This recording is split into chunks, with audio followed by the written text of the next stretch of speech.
കർത്താവിൻ്റെ മഹത്വമുള്ള നാമം വാഴ്ത്തപ്പെടുമാറാകട്ടെ. കടന്നു വന്നിരിക്കുന്ന എല്ലാ പ്രിയപ്പെട്ടവർക്കും ക്രിസ്തുയേശുവിൻ്റെ നാമത്തിൽ സ്നേഹവന്ദനം. അഗാപ്പെ ഗോസ്പൽ അയർലൻഡിൻ്റെ 7ാമത്തെ ബൈബിൾ ക്ലാസ്സാണ് ഇന്നും നാളെയും മറ്റന്നാളുമായിട്ട് ഇവിടെ നടക്കുന്നത്. പ്രാർത്ഥനയോടെ ഈ തിരുവചന പഠനത്തിൽ നമുക്കായിരിക്കാം. ദൈവം അത് നമുക്ക് ഏറ്റവും പ്രയോജനവും ആത്മീയ അഭിവൃദ്ധിക്കും നന്മയ്ക്കും കാരണമാക്കി തീർക്കട്ടെ. പ്രാർത്ഥിക്കാം. നല്ല കർത്താവേ, സ്വർഗസ്ഥ ദൈവമേ, നന്ദിയോടങ്ങയുടെ നാമത്തിന് മഹത്വവും സ്തുതിയും സ്തോത്രവും കരേറ്റുന്നു. കർത്താവിൽ ആശ്രയിച്ച് ഇന്നും നാളെയും മറ്റന്നാളുമായി ഇവിടെ നടത്തപ്പെടുന്ന ഈ ബൈബിൾ ക്ലാസ്സിനായി ദൈവത്തിന് സ്തോത്രം ചെയ്യുന്നു. കർത്താവെ, അത് പഠിപ്പിക്കാനായി വരുന്ന കർത്താവിൻ്റെ ദാസനായി ദൈവത്തിന് മഹത്വം. ആ പ്രിയപ്പെട്ടവനെ ദൈവവചനത്തിൻ്റെ പൊരുളുകൾ തിരിച്ച് ഞങ്ങൾക്ക് നൽകുവാൻ അവിടുന്ന് ഉപയോഗിക്കണമേ. ഈ ബൈബിൾ ക്ലാസ്സിൽ പങ്കെടുക്കുന്ന എല്ലാ പ്രിയപ്പെട്ടവർക്കും അതൊരനുഗ്രഹവും ആത്മീയ അഭിവൃദ്ധിയും ചൈതന്യത്തിനും മാറ്റത്തിനും കാരണമായി തീരാൻ ദൈവം സഹായിക്കണമേ. പിതാവിൻ്റെയും പുത്രൻ്റെയും പരിശുദ്ധാത്മാവിൻ്റെ നാമത്തിൽ ഈ ക്ലാസ് ഞങ്ങളിവിടെ ആരംഭിക്കുന്നു.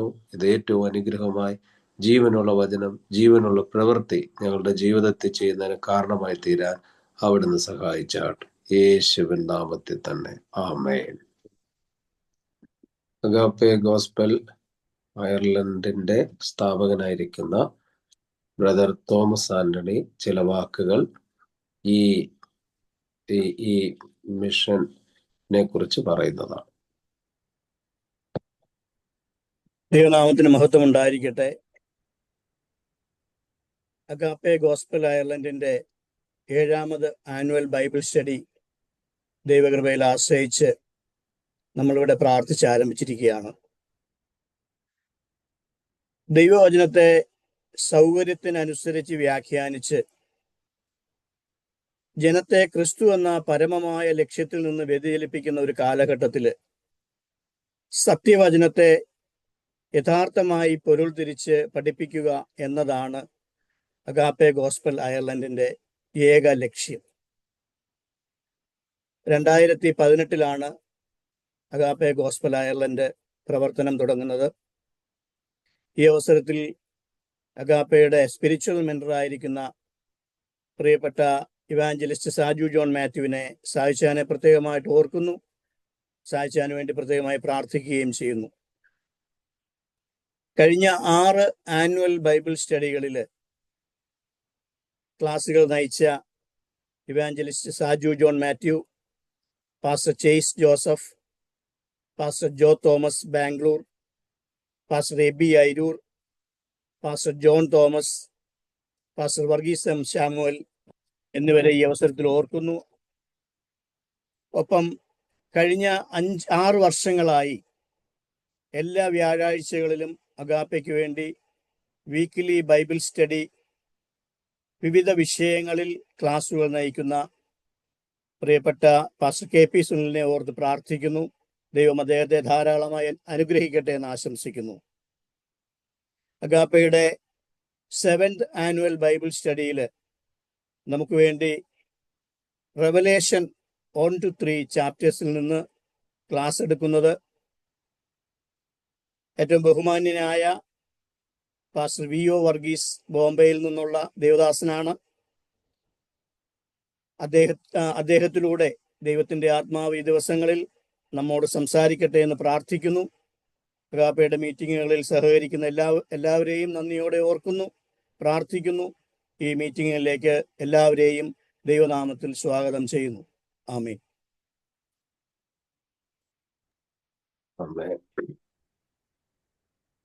കർത്താവിൻ്റെ ദാസൻ ഓർപ്പിച്ചതുപോലെ ഈ മിഷന്റെ പ്രധാന ദൗത്യം അല്ലെങ്കിൽ ഉത്തരവാദിത്വം എന്ന് പറയുന്നത് ദൈവവചനത്തിൻ്റെ പൊരുള് തിരിച്ച് ആളുകളിലേക്ക് എത്തിക്കുക എന്നുള്ളതാണ്. ഇന്ന് ഒരുപാട് പ്രസംഗകര്, ഒരുപാട് വ്യാഖ്യാതാക്കളൊക്കെ ഉണ്ടെങ്കിലും ദൈവവചനത്തിൻ്റെ പൊരുള് തിരിച്ച് അതിൻ്റെ സത്യം ജനങ്ങളിലേക്ക് എത്തിക്കുന്നവർ കുറഞ്ഞുകൊണ്ടേയിരിക്കുകയാണ്. പഠിക്കുക അല്ലെങ്കിൽ പഠിപ്പിക്കുക എന്നതിന് ഉപയോഗിച്ചിരിക്കുന്ന ഹീബ്രു വേർഡ് ലാമത്ത് എന്നൊരു പദമാണ്. അതിൻ്റെ അർത്ഥം വളരെ ശ്രേഷ്ഠമാണ്. ഒരു കമ്പെടുത്ത് ഒരാളെ എറിഞ്ഞ് മുറിക്കുന്നു എന്നൊരു അർത്ഥം അതിനുണ്ട്. എന്ന് പറഞ്ഞാൽ ദൈവവചനം, സത്യവചനം, തിരുവചനം, വിശുദ്ധ വചനം ശരിയായി പൊരുൾ തിരിച്ച് നാം പഠിക്കുകയോ പഠിപ്പിക്കുകയോ ചെയ്താൽ അത് നമ്മുടെ ജീവിതത്തെ മുറിക്കും. എന്തിനു വേണ്ടിയാണ്? കറക്ഷന് വേണ്ടി, അല്ലെങ്കിൽ മാനസാന്തരത്തിന് വേണ്ടി. വിശുദ്ധിയുള്ള ഒരു ജീവിതം നയിക്കാൻ തങ്ങളെ തന്നെ ഒരുക്കിയെടുക്കുന്നതിന് വേണ്ടി വചനം നമ്മെ പ്രാപ്തരാക്കും. അതാണ് ദൈവവചനത്തിന്റെ വലിയ പ്രത്യേകത. അതുകൊണ്ട് ഈ 3 ദിവസങ്ങൾ നാം ഇവിടെ ഈ പ്ലാറ്റ്ഫോമിൽ ഒത്തുകൂടി വെളിപ്പാട് പുസ്തകം 1, 2, 3 അധ്യായങ്ങളിൽ എഴുതിയിരിക്കുന്ന സത്യ വചനത്തെ, അതിൻ്റെ പൊരുളുകൾ തിരിച്ചു പഠിക്കാൻ പോകുന്നു. അതിനായി നാം ക്ഷണിച്ചിരിക്കുന്നത് പാസ്റ്റർ വിഒ വർഗീസ് അവറുകളെയാണ്. നമ്മുടെ ക്ഷണം സ്വീകരിച്ച് അദ്ദേഹം എത്തിച്ചേർന്നിട്ടുണ്ട്. അയർലൻഡ് സമയം അനുസരിച്ച് 1.5 മണിക്കൂർ, ഇവിടത്തെ സമയം 12 മണി വരെയുള്ള സമയം അദ്ദേഹത്തിന് തിരുവചനത്തിൽ നിന്ന് സംസാരിക്കാം. അതിനായി ഞാൻ അദ്ദേഹത്തെ ക്ഷണിക്കുന്നു. ദൈവം ധാരാളമായി അനുഗ്രഹിക്കട്ടെ. ആമേൻ. Thank you. ശബ്ദം കുഴപ്പമില്ലാതെ കേൾക്കാമല്ലോ? പിതാവും പുത്രനും പരിശുദ്ധാത്മാവുമായ ത്രിയേക ദൈവത്തിന് സ്തുതി, സ്തോത്ര, ബഹുമാനങ്ങൾ ഞാൻ അർപ്പിക്കുന്നു. ബഹുമാന്യരായ ദൈവമക്കൾക്ക്, പ്രത്യേകിച്ച് ഈ യോഗത്തെ അധ്യക്ഷത വഹിച്ച് നയിക്കുന്ന കർത്താവിൻ്റെ ദാസന്മാർ,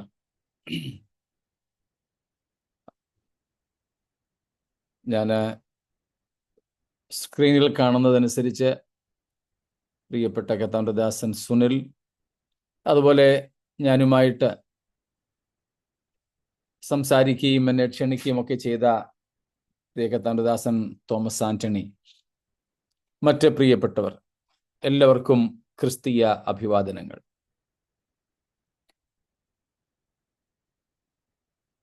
ആ രാജ്യത്തും നിങ്ങൾ അവിടെ എത്തിപ്പെട്ടിട്ടും ദൈവവചനത്തിൻ്റെ സത്യത്തിനും പഥ്യതയ്ക്കും വേണ്ടി നിലനിൽക്കുന്നു എന്നറിയുന്നതിൽ വളരെയധികം ചാരിതാർത്ഥ്യമുണ്ട്. നിങ്ങളോട് എനിക്ക് കൃതാർത്ഥതയുണ്ട്. ദൈവത്തിന് മഹത്വം അർപ്പിക്കുന്നു. ദൈവം നമുക്ക് നൽകിയ ഏറ്റവും വലിയ ദാനങ്ങളിൽ രണ്ടാമത്തേതായി ഞാൻ കാണുന്നത് ദൈവവചനമാണ്. ലോകത്തിന് ദൈവം നൽകിയ ഏറ്റവും വലിയ ദാനം കർത്താവായ യേശുക്രിസ്തുവാണ്. ദൈവസഭയ്ക്ക് ദൈവം നൽകിയ ഏറ്റവും വലിയ ദാനം പലതുണ്ട്. അതിൽ ഒന്നാമത്തേത് പരിശുദ്ധാത്മാവും രണ്ടാമത് തിരുവെഴുത്തുമായിട്ടാണ് ഞാൻ മനസ്സിലാക്കുന്നത്. ആ തിരുവെഴുത്തുകൾ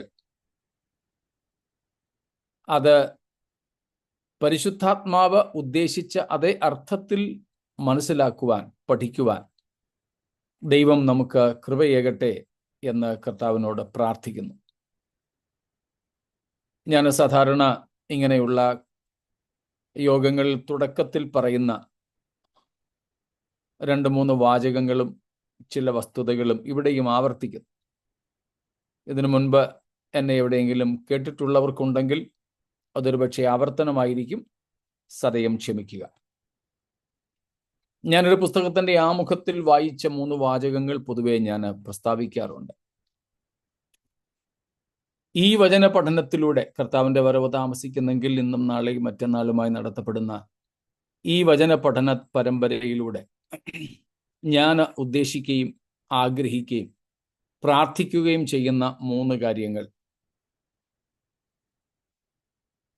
to know Christ more clearly, to follow Christ more nearly, and to love Christ more dearly. ഞാനൊരു പുസ്തകത്തിന്റെ ആമുഖത്തിൽ നിന്നും കടമെടുത്തതാണിത്. ക്രിസ്തുവിനെ കുറെ കൂടെ വ്യക്തതയോടെ അറിയുക, ക്രിസ്തുവിനെ കുറച്ചുകൂടെ അടുത്തു ചെന്ന് അനുഗമിക്കുക, ക്രിസ്തുവിനെ കുറെ കൂടെ ഹൃദ്യതയോടെ സ്നേഹിക്കുക. അതിന് ഈ വചന പഠനം നമുക്ക് മുഖാന്തരമാകട്ടെ. ദൈവം അതിനെ നമ്മെ സഹായിക്കട്ടെ. മറ്റൊരു കാര്യം ഞാൻ ഓർപ്പിക്കാറുള്ളത്, ദൈവസഭയ്ക്ക് ദൈവം നൽകിയിട്ടുള്ള ശുശ്രൂഷകളിൽ ഏറ്റവും പ്രധാനപ്പെട്ട ശുശ്രൂഷ ദൈവവചനത്തിന്റെ ശുശ്രൂഷയാണ്. 1 തിമോത്തിയോസ് 5:17 നമ്മൾ കാണുന്നു, നന്നായി ഭരിക്കുന്ന മൂപ്പന്മാരെ, കോമ ഇട്ടിട്ട് പൗലോസ് പറയുന്നു, അതാരാണ് നന്നായി ഭരിക്കുന്നവർ? വിശേഷാൽ വചനത്തിലും ഉപദേശത്തിലും അധ്വാനിക്കുന്നവരെ തന്നെ ഇരട്ടി മാനത്തിന് യോഗ്യരായി കണക്കാക്കണം. സാധാരണ ഭാഷയിൽ പറഞ്ഞാൽ ഡബിൾ പേയ്മെന്റ് കൊടുക്കേണ്ട ശുശ്രൂഷയെന്ന് തെറ്റിദ്ധരിക്കരുത്. അത്രയ്ക്ക് മറ്റുള്ള എല്ലാ ശുശ്രൂഷകളെക്കാളും ഇരട്ടി മാനത്തിന് യോഗ്യമായ ശുശ്രൂഷയായി പരിശുദ്ധാത്മാവ് പൗലോസിലൂടെ രേഖപ്പെടുത്തിയിരിക്കുന്നത് ദൈവവചനത്തിന്റെ ശുശ്രൂഷയാണ്. ആ വചനത്തിന്റെ ശുശ്രൂഷയ്ക്ക് 2 വശങ്ങൾ അവിടെ നാം കാണുന്നു. ചില ഇംഗ്ലീഷ് വേർഷൻസിലൊക്കെ കുറച്ചുകൂടെ വ്യക്തതയോടെ കൊടുത്തിട്ടുണ്ട്.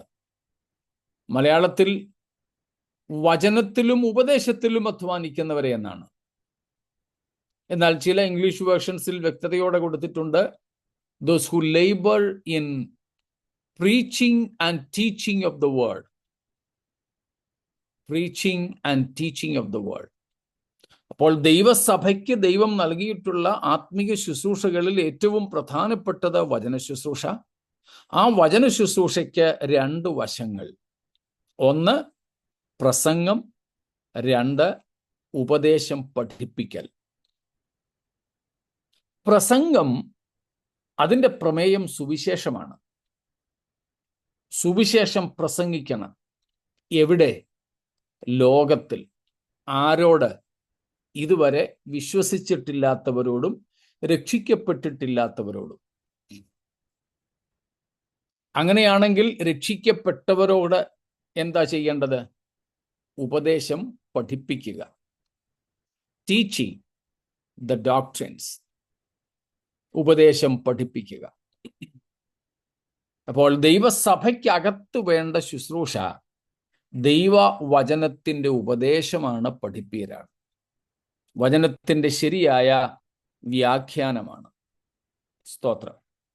അതിന് നിങ്ങൾ കാണിക്കുന്ന മനസ്സിനായി ദൈവത്തിന് സ്തോത്രം ചെയ്യുന്നു. കർത്താവ് നിങ്ങളെ നിലനിർത്തുകയും ഉത്തരോത്തരം വർദ്ധിപ്പിക്കുകയും അനുഗ്രഹിക്കുകയും ചെയ്യുമാറാകട്ടെ എന്ന് പ്രാർത്ഥിക്കുന്നു. നമ്മൾ ഈ വിധമായ മുഖവരിയോടുകൂടെ പ്രാർത്ഥനയോടും ദൈവത്തിൻ്റെ വചനത്തിലേക്ക് പോവുകയാണ്. നിങ്ങൾക്കറിയാവുന്നതുപോലെ നമ്മൾ ഈ ദിവസങ്ങളിൽ പഠിക്കുന്നത് വെളിപ്പാട് പുസ്തകം 1, 2, 3 അധ്യായങ്ങളാണല്ലോ. സ്തോത്രം. അതേക്കുറിച്ച് നിങ്ങൾക്കറിയാം. നിങ്ങളുടെ ഫ്ലയറിൽ തന്നെ ആ കാര്യങ്ങൾ കൊടുത്തിട്ടുണ്ട്. സ്തോത്രം. And expository study of Revelation chapters 1 to 3. That means the relevance of these teachings today for the current day church. സമകാലീന സഭയോടുള്ള ബന്ധത്തിൽ ഈ അധ്യായങ്ങളുടെ പ്രസക്തി, പ്രത്യേകിച്ച് വെളിപ്പാട് 2, 3 അധ്യായങ്ങളിൽ കാണുന്ന സപ്തസഭകൾ, 7 സഭകൾ, ഈ സഭകളോടുള്ള യേശുക്രിസ്തുവിൻ്റെ സന്ദേശങ്ങൾ, അതിൻ്റെ പ്രസക്തി ആധുനിക സഭയ്ക്ക് എന്താണ്, വർത്തമാനകാല സഭയ്ക്ക് എന്താണ്, ഇതാണ് നമ്മുടെ പ്രധാനപ്പെട്ട ചിന്താവിഷയം. അതിൽ നമ്മൾ കാണുന്നു an exposition or an expository study. നിങ്ങൾക്കറിയാം, ഈ 3 അധ്യായങ്ങളെ ഈ 3 ദിവസങ്ങൾ കൊണ്ട് വിശകലനം ചെയ്ത് പഠിക്കുക അസാധ്യമായ കാര്യമാണ്. അതുകൊണ്ട് അതിൻ്റെ ആ നിലയിലെ എക്സ്പോസിഷനിലേക്ക് പോകുവാൻ നമുക്ക് സാധ്യമല്ല. ഇപ്പോൾ ഞങ്ങളുടെ ഇടയിൽ 3 വ്യത്യസ്ത സഭകളിലായിട്ട് ഈ വെളിപ്പാട് പുസ്തകത്തിന്റെ പഠനം നടന്നുകൊണ്ടിരിക്കുന്നു. 2 ഹിന്ദിയിലും 1 മലയാളത്തിലുമാണ്. മലയാളത്തിലുള്ളത് എല്ലാ ദിവസവും ഉണ്ട്. ഇന്ത്യൻ ടൈം 8:30 മുതൽ രാത്രി 8:30 മുതൽ 10 മണി വരെ, ഞായറാഴ്ച ഒഴികെ എല്ലാ ദിവസവും ഉണ്ട്. വെളിപ്പാട് പുസ്തകം ഞങ്ങൾ പഠിക്കാൻ തുടങ്ങിയിട്ട് ഏതാണ്ട് 600 ചില്ലുവാൻ ദിവസങ്ങളായി, 600 ചില്ലുവാൻ എപ്പിസോഡ്സായി. ഞാൻ പറഞ്ഞു വന്നത്, അങ്ങനെ നമുക്ക് വിശാലമായി പഠിക്കാനുള്ള ഒരു ഭാഗമാണിത്. എന്നാൽ അത് ഈ 3 ദിവസങ്ങളിലെ ചുരുങ്ങിയ സമയം കൊണ്ട് അങ്ങനെ വിശകലനം ചെയ്യുക അസാധ്യമാണ്. എന്നാൽ നമുക്ക് ലഭ്യമായ സമയസീമയ്ക്കുള്ളിൽ നിന്നുകൊണ്ട് ആ കാര്യങ്ങളെ പഠിക്കുവാൻ പരിശുദ്ധാത്മാവിൽ നമുക്ക് ആശ്രയിക്കാം. വെളിപ്പാട് പുസ്തകം ബൈബിളിലെ പുസ്തകങ്ങളിൽ പല പുസ്തകങ്ങളും ട്വിൻ ബുക്സ് ആയിട്ട് അറിയപ്പെടുന്നു, ഇരട്ട പുസ്തകങ്ങൾ. അങ്ങനെയുള്ള ഏറ്റവും പ്രശസ്തമായ ഒരു ഇരട്ട പുസ്തകമാണ് വെളിപ്പാട് പുസ്തകം. വെളിപ്പാടിൻ്റെ ഇരട്ട പുസ്തകമാണ് ദാനിയേൽ പ്രവചനം. ദാനിയേലും വെളിപ്പാടും കൂടെ ഒരുമിച്ച് ചേർത്താണ് സാധാരണ പഠിക്കാറ്. എന്നാൽ ആ പഠനത്തിന് ഈ ആദ്യത്തെ 3 അധ്യായങ്ങളിൽ ആ പഠനത്തിന്റെ ആവശ്യമില്ല. 3-ാം അധ്യായത്തിന് ശേഷമാണ് ദാനിയേൽ പ്രവചനവുമായി വെളിപ്പാട് പുസ്തകത്തെ എടുത്തുവെച്ച് സമാന്തരമായി പഠിക്കേണ്ടത്. അതുകൊണ്ട് നാം ദാനിയേലിലേക്ക് പോകില്ല. ഈ വെളിപ്പാട് പുസ്തകം പുതിയ നിയമത്തിലെ ഏക പ്രവചന ഗ്രന്ഥമാണ്. ഈ വെളിപ്പാട് പുസ്തകത്തെ ഒത്തിരി പേരുകളിൽ വിളിക്കുന്നുണ്ട്.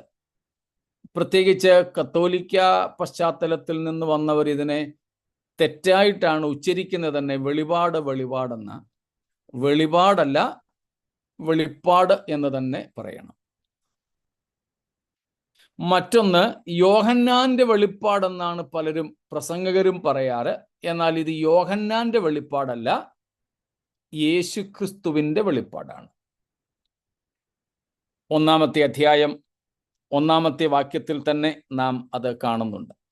സ്തോത്രം. കർത്താവായ യേശുക്രിസ്തുവിന്റെ വെളിപ്പാട്. അപ്പോൾ പുസ്തക പരിചയമാണ് ആദ്യം നമ്മൾ നോക്കുന്നത്. ഇത് വെളിപാടല്ല, ഇത് യോഹന്നാന്റെ വെളിപ്പാടുമല്ല, യേശുക്രിസ്തുവിന്റെ വെളിപ്പാട്. ഇപ്പൊ യേശുക്രിസ്തുവിന്റെ വെളിപ്പാട് എന്ന് പറയുമ്പോൾ അതിന് 2 സാധ്യതകളുണ്ട്. ഒന്ന്, യേശുക്രിസ്തുവിനെ കുറിച്ചുള്ള വെളിപ്പാടെന്നും യേശുക്രിസ്തു നൽകിയ വെളിപ്പാടെന്നും. 2ഉം നമുക്കിവിടെ സ്വീകാര്യമാണ്. ക്രിസ്തുവിനെ കുറിച്ചും അതുപോലെ ക്രിസ്തു നേരിട്ട് നൽകിയതും. അതാണ് നാം ആദ്യത്തെ വാക്യങ്ങളിൽ വായിക്കുന്നത്. സ്തോത്രം.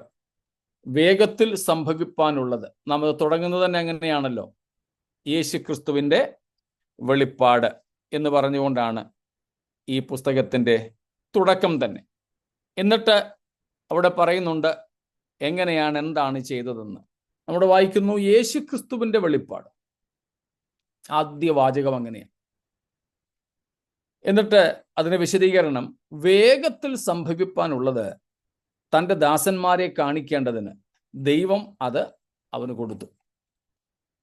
അവൻ അത് തൻ്റെ ദൂതൻ മുഖാന്തരം അയച്ച് തൻ്റെ ദാസനായ യോഹന്നാന് പ്രദർശിപ്പിച്ചു. അപ്പൊ ഈ രണ്ടർത്ഥവും നമുക്ക് അവിടെ കാണാം. ഒന്ന്, ക്രിസ്തുവിനെ കുറിച്ചുള്ള വെളിപ്പാട്. രണ്ട്, ക്രിസ്തു നൽകിയ വെളിപ്പാട്. ഒരു മൂന്നാം അർത്ഥവും കൂടെ നമുക്ക് അവിടെയുണ്ട്. ക്രിസ്തുവിന് പിതാവ് കൊടുത്ത വെളിപ്പാട്. ഈ മൂന്നർത്ഥങ്ങളും നമുക്കവിടെ ഈ ഒന്നാം വാക്യത്തിൽ തന്നെ അന്വർത്ഥമായിട്ട് കാണാം. അതുകൊണ്ട് അങ്ങനെ തന്നെ നാം മനസ്സിലാക്കണം. ഈ പുസ്തകം, വെളിപ്പാട് പുസ്തകം, അതിൽ കർത്താവായ യേശു ക്രിസ്തുവിനെ കുറിച്ചുള്ള വലിയ വെളിപ്പാടുകളാണുള്ളത്. യേശുക്രിസ്തുവിൻ്റെ വിവിധമായ നാമങ്ങൾ. അതിലേറ്റവും പ്രധാനപ്പെട്ട നാമം ഒരുപക്ഷെ നിങ്ങൾ ശ്രദ്ധിച്ചിട്ടുണ്ടാകാം, കുഞ്ഞാട് എന്ന നാമമാണ്. ഏതാണ്ട് 28 പ്രാവശ്യം ക്രിസ്തുവിനെ ഈ പുസ്തകത്തിൽ കുഞ്ഞാട് അല്ലെങ്കിൽ ദൈവത്തിൻ്റെ കുഞ്ഞാട് എന്ന് വിളിച്ചിട്ടുണ്ട്. അതുകൊണ്ട് തന്നെ ഈ പുസ്തകത്തിന് അടുത്ത അന്വർത്ഥമായ പേര് കുഞ്ഞാടിൻ്റെ പുസ്തകം എന്നാണ്. ബുക്ക് ഓഫ് ദ ലാംബ്, കുഞ്ഞാടിൻ്റെ പുസ്തകം. മറ്റൊരു പേര് ദ ബുക്ക് ഓഫ് കൺസ്യൂമേഷൻസ്, പൂർത്തീകരണങ്ങളുടെ പുസ്തകം. ഈ വെളിപ്പാട് പുസ്തകത്തിലാണ് നാം സകലത്തിൻ്റെയും, സമയം ഉൾപ്പെടെയുള്ള സകലത്തിൻ്റെയും പൂർത്തീകരണം കാണുന്നത്. എന്തിനേറെ, ദൈവത്തിൻ്റെ അനാദി നിർണയത്തിൻ്റെ വരെ പൂർത്തീകരണം നമുക്ക് ഈ പുസ്തകത്തിൽ കാണാം. അതുകൊണ്ട് ഈ പുസ്തകത്തെ ദ ബുക്ക് ഓഫ് കൺസ്യൂമേഷൻസ് എന്ന് വിളിക്കുന്നു. മറ്റൊരു പേര് ഏഴുകളുടെ പുസ്തകം എന്നാണ്, ബുക്ക് ഓഫ് സെവൻസ്. ധാരാളം ഏഴുകൾ എന്ന സംഖ്യ നമുക്ക് കാണുവാനായിട്ട് സാധിക്കും. 7 എന്ന സംഖ്യയെ ഒത്തിരി കാണാം. ഉദാഹരണത്തിന് 7 സഭകൾ, 7 നക്ഷത്രം, 7 പൊൻനിലവിളക്കുകൾ, 7 ദൂതന്മാർ, അങ്ങനെയുള്ള ധാരാളം ഏഴുകളുണ്ട്, ധാരാളം ഏഴുകൾ. അതുകൊണ്ട് ഏഴുകളുടെ പുസ്തകം എന്ന് വിളിക്കാം. 12കളുടെ പുസ്തകം എന്ന് വിളിച്ചാലും തെറ്റില്ല. ധാരാളം 12കളെയും നമുക്കിവിടെ കാണാം. അങ്ങനെ വിവിധ പേരുകൾ ഈ പുസ്തകത്തിനുണ്ട്. ഏതാണ്ട് AD 95-96 കാലയളവുകളിൽ യേശുക്രിസ്തുവിൻ്റെ അരുമ ശിഷ്യനായിരുന്ന യോഹന്നാനാൽ എഴുതപ്പെട്ടതാണ് ഈ പുസ്തകമെന്ന് നമുക്ക് ഏവർക്കും അറിയാം. അതുകൊണ്ട് അതിൻ്റെ വിശദാംശങ്ങളിലേക്ക് പോകുന്നില്ല. ഏതാണ്ട് 4ഓളം പ്രാവശ്യം യോഹന്നാനാണ് ഇതിൻ്റെ എഴുത്തുകാരൻ എന്ന് സ്വയം പരിചയപ്പെടുത്തുന്നുണ്ട്. 1:1, 1:4, 9-ാം അധ്യായം 1:1, 4, 9, അതുപോലെ 22:8. ഈ വാക്യങ്ങളിൽ ഇങ്ങനെ 4 സ്ഥലത്തെങ്കിലും യോഹന്നാൻ തന്നെ പരിചയപ്പെടുത്തുന്നു. എഴുത്തുകാരൻ യോഹന്നാൻ അപ്പോസ്തലനാണെന്ന് നമുക്കറിയാം. യേശു കർത്താവിൻ്റെ 12 അപ്പോസ്തലന്മാരിൽ സ്വാഭാവിക മരണം ലഭിച്ച ഏക അപ്പോസ്തലനും പ്രായം തികഞ്ഞ് മരിച്ച ഏക അപ്പോസ്തലനും യോഹന്നാനാണെന്ന് നമുക്കറിയാം. യോഹന്നാൻ വെളിപ്പാട് 1:9 വാക്യാടിസ്ഥാനത്തിൽ പറയുന്നു, താന് യേശുക്രിസ്തുവിൻ്റെ സാക്ഷ്യവും ദൈവത്തിൻ്റെ വചനവും നിമിത്തം പത്മോസ് എന്ന ദ്വീപിൽ ആയിരുന്നു എന്ന്. യോഹന്നാന്റെ വാർദ്ധക്യത്തിൽ ക്രിസ്തു നിമിത്തം അറസ്റ്റ് ചെയ്യപ്പെട്ടവനായി ഈജിയൻ കടലിടുക്കിലുള്ള ഒരു ചെറു ദ്വീപായ പത്മോസിലേക്ക് നാടുകടത്തപ്പെട്ടു. സംഭവങ്ങളും ചരിത്രങ്ങളും ഒക്കെ ധാരാളം നമ്മൾ കേട്ടിട്ടുള്ളത് കൊണ്ടും അറിയാവുന്നത് കൊണ്ടും അതിലേക്കൊന്നും ഞാൻ കൂടുതൽ പോകുന്നില്ല. ഏകദേശം 100ഓളം വയസ്സ് അദ്ദേഹത്തിന് കാണും. ഏകദേശമൊക്കെ യേശുക്രിസ്തുവിൻ്റെ പ്രായക്കാരനായിരുന്നു യോഹന്നാൻ എന്നാണ് അഭിപ്രായം. അങ്ങനെയാണെങ്കിൽ 95-നും 100-നും ഇടയിൽ അദ്ദേഹത്തിന് പ്രായം കണ്ടേക്കും. ആ വന്ധ്യവയോധികൻ എഫെസോസ് സഭയുടെ ശുശ്രൂഷകനായിരിക്കുമ്പോൾ താൻ അറസ്റ്റ് ചെയ്യപ്പെട്ട് ഈ ദ്വീപിലേക്ക് നാടുകടത്തപ്പെടുന്നു. യോഹന്നാൻ പോലും ഒരിക്കലും ചിന്തിച്ചു കാണില്ല ഇനിയും എനിക്കൊരു ശുശ്രൂഷ ഉണ്ടെന്ന്. യോഹന്നാൻ പോലും ഒരു മടങ്ങിവരവ് പ്രതീക്ഷിച്ചിട്ടുണ്ടാവില്ല. പ്രായം ഇത്രയായി, റോമ ഗവൺമെന്റ് ക്രൈസ്തവ സഭയോട് ഇത്രയധികം വിരോധം പുലർത്തുന്നു, അതോടൊപ്പം യഹൂദ മതവും. അങ്ങനെ ഇനിയും ഒരിക്കലും എഫെസോസിലേക്കോ നാട്ടിലേക്കോ ഒരു മടങ്ങിവരവ് ഉണ്ടാവുമെന്നോ ഒരു ശുശ്രൂഷ ഇനിയും ഉണ്ടാവുമെന്നോ പ്രതീക്ഷയില്ലാത്ത ഇടത്താണ് യോഹന്നാന് കർത്താവ് ഈ വലിയ നിയോഗം നൽകുന്നത്, ഈ വലിയ ശുശ്രൂഷ അദ്ദേഹം ഏറ്റെടുത്ത് നടത്തുന്നത്. സ്തോത്രം.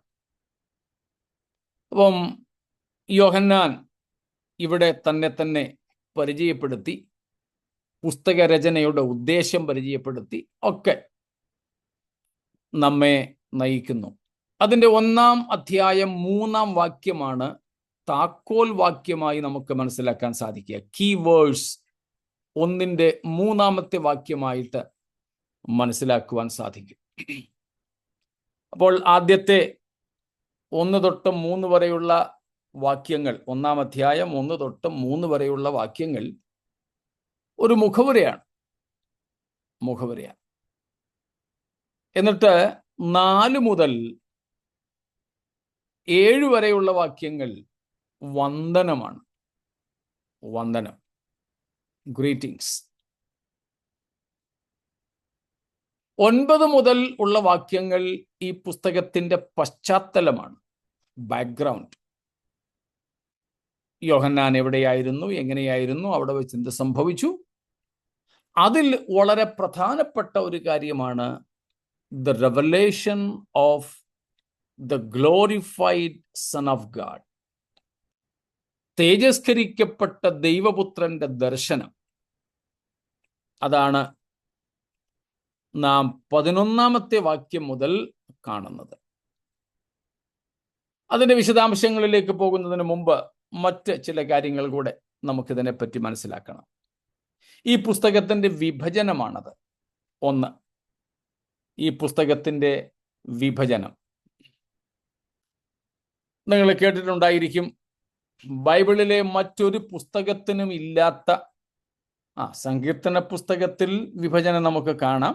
അത് അതിൻ്റെ പ്രിന്റ് ചെയ്തവരോ എഡിറ്റേഴ്സോ ഒക്കെ ചെയ്തിട്ടുള്ളതാണ്. എന്നാൽ അതിൽ നിന്നും വ്യത്യസ്തമായിട്ട് പുസ്തകം തന്നെ പുസ്തകത്തെ വിഭജിക്കുന്ന മറ്റൊരു പുസ്തകമില്ല എന്ന് പറയാം, വെളിപ്പാട് പുസ്തകം പോലെ. ആ വിഭജനം നമുക്ക് 1-ാം അധ്യായത്തിന്റെ 19-ാമത്തെ വാക്യത്തിൽ കാണാം.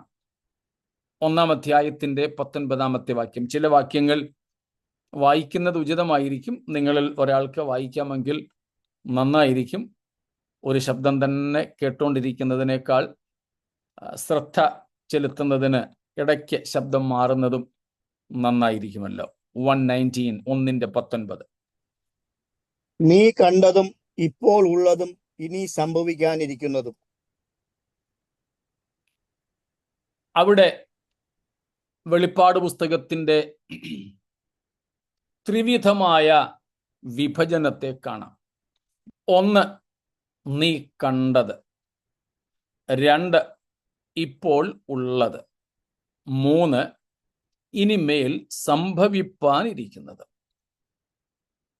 1-ാം അധ്യായത്തിലെ കാര്യങ്ങളാണ്, പ്രത്യേകിച്ച് 9 മുതൽക്ക് ഉള്ള വാക്യങ്ങളിൽ തേജസ്കരിക്കപ്പെട്ട യേശുക്രിസ്തുവിന്റെ ദർശനമാണ് നീ കണ്ടത്.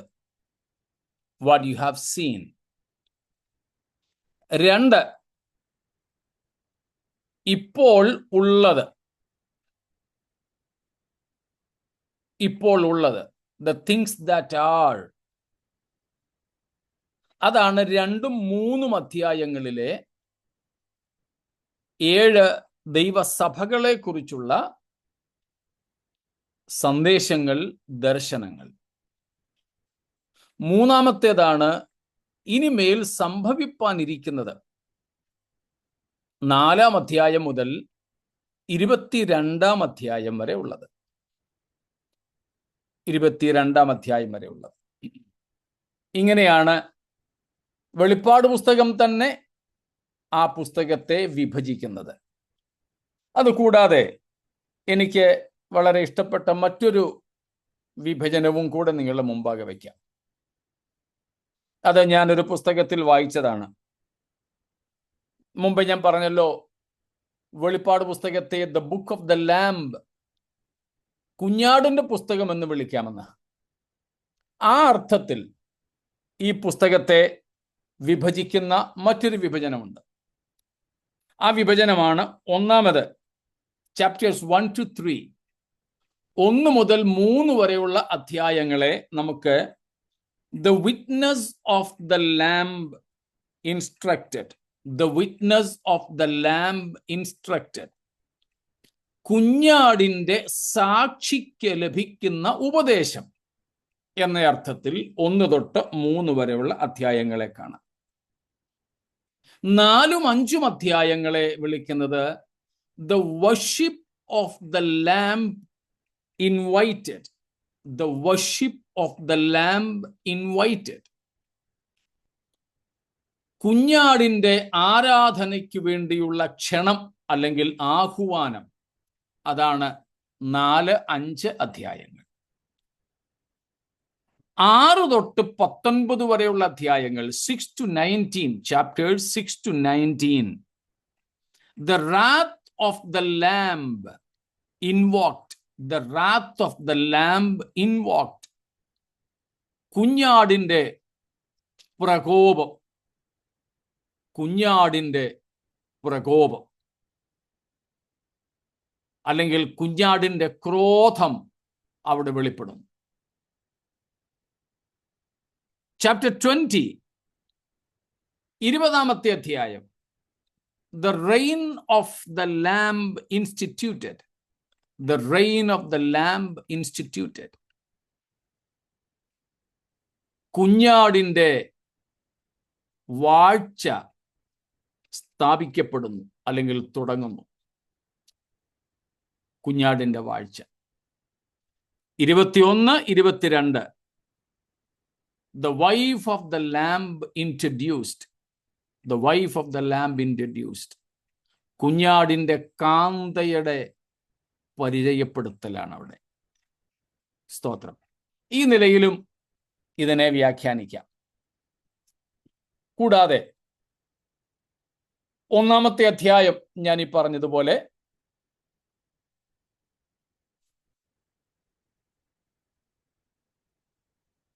ഉയർത്തെഴുന്നേറ്റ തേജസ്കരിക്കപ്പെട്ട യേശു ക്രിസ്തുവിന്റെ ദർശനമാണ്.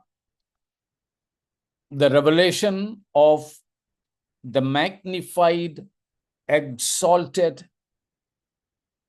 Christ. തേജസ്കരിക്കപ്പെട്ട യേശു ക്രിസ്തുവിന്റെ ദർശനം. കെ വി സൈമൺ സാറിന്റെ ഭാഷയിൽ പറഞ്ഞാൽ യേശു ക്രിസ്തുവിന്റെ കായപ്രദർശനം. യേശുക്രിസ്തുവിന്റെ കായപ്രദർശനം, സപ്തകായ പ്രദർശനം എന്ന് വേണമെങ്കിൽ പറയാം. കർത്താവായ യേശുക്രിസ്തുവിന്റെ, തേജസ്കരിക്കപ്പെട്ട ക്രിസ്തുവിന്റെ തല, മുടി, കണ്ണ്, വായ്, മുഖം, കൈകൾ, കാല്, ശബ്ദം എന്നിങ്ങനെയൊക്കെയുള്ള കാര്യങ്ങൾ എടുത്തു പറഞ്ഞ് അവിടെ പരിചയപ്പെടുത്തുകയാണ്. സ്തോത്രം. വെളിപ്പാട് പുസ്തകം നാം വായിച്ചാൽ ഏറ്റവും അധികം നമുക്ക് ക്രിസ്തുവിനെ പരിചയപ്പെടാം, ക്രിസ്തുവിനെ പരിചയപ്പെടാം. അതുകൊണ്ട് വെളിപ്പാട് പുസ്തകം നാം പഠിക്കണം, ക്രിസ്തുവിനെ. മുമ്പേ ഞാൻ പറഞ്ഞല്ലോ 3 വാചകങ്ങൾ, to know Christ more clearly എന്ന്. ക്രിസ്തുവിനെ കൂടുതൽ വ്യക്തതയോടെ അറിയുക. അപ്പൊ ക്രിസ്തുവിനെ കൂടുതൽ വ്യക്തതയോടെ അറിയുമ്പോൾ നമുക്ക് ക്രിസ്തുവിനോട് അനുരൂപരാകുന്നതിനുള്ള അഭിവാഞ്ച ഉണ്ടാകും. നമുക്ക് പലപ്പോഴും ക്രിസ്തുവിനെ പോലെയാകാനുള്ള കൊതി വരാത്തത് ക്രിസ്തുവിനെ കൂടുതൽ അറിയാത്തത് കൊണ്ടാണ്. നമ്മൾ ആരെ കൂടുതൽ അറിയുന്നുവോ അവരെ പോലെയാകാനുള്ള ഒരു വാഞ്ച നമുക്കുണ്ടാകും, സ്വാഭാവികമാണ്. ആരോടാണോ നമുക്ക് കൂടുതൽ അടുപ്പമുണ്ടാകുന്നത് അവരെ അനുകരിക്കുന്നതിനുള്ള ഒരു സ്വാഭാവിക ത്വര നമുക്കുണ്ടാകും. നമ്മൾ ആരോടാണോ കൂടുതൽ അടുത്തിടപഴകുന്നത് നാം അറിയാതെ തന്നെ അവരുടെ അനുകരണങ്ങൾ, അവരുടെ പലതും നമ്മുടെ ജീവിതത്തിൽ വന്നു ചേരുകയും ചെയ്യും. അപ്പോൾ നമുക്ക് ആകേണ്ടത് ആരെ പോലെയാണ്? നമുക്ക് ആകേണ്ടത് ക്രിസ്തുവിനെ പോലെയാണ്. എന്നാൽ ക്രിസ്തുവിനെ പോലെയാകാനുള്ള ഒരു ത്വര, ഒരു ആഗ്രഹം, ഒരു കൊതി, അടങ്ങാത്ത ദാഹം നമ്മിലുണ്ടോ? സ്തോത്രം. പലപ്പോഴും ഇല്ല എന്നതാണ് സത്യം. അതിനുള്ള ഒരു പ്രധാന കാരണം നമ്മുടെ സന്ദേശങ്ങളിൽ ക്രിസ്തു ഇല്ല എന്നത് തന്നെയാണ്. ക്രിസ്തുവിനെ കുറിച്ചുള്ള സന്ദേശങ്ങൾ പലപ്പോഴും നമ്മൾ അങ്ങനെ കേൾക്കാറുമില്ല. കൺവെൻഷൻ വേദികളിൽ പോലും യേശുവിനെ ഉയർത്തുന്നത് ചുരുക്കമാണ്.